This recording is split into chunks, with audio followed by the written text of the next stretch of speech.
In our cities, there are many dormant and undefined spaces being left over and ignored by the public.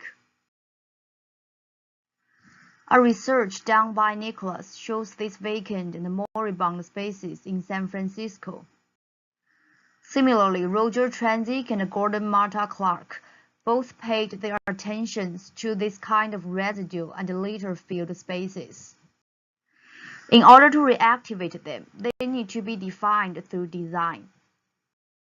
In terms of defining the space, this painting provides some inspirations.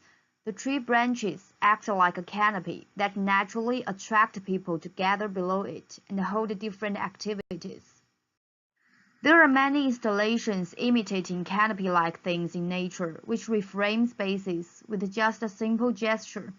For example, these easily assembled installations all emphasize the horizontal definition to gather people together and make activities happen.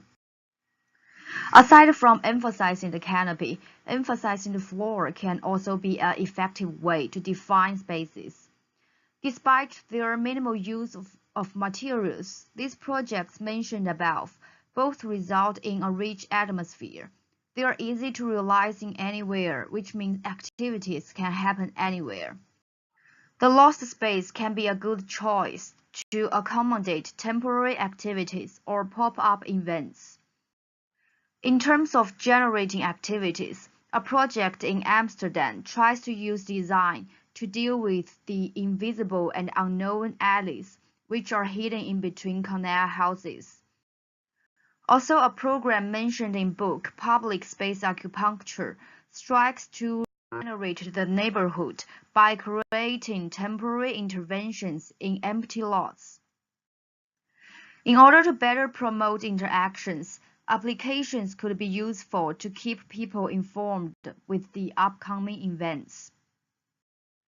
Thus, the envision of this thesis would be how to use the method or strategies mentioned above to regenerate lost spaces.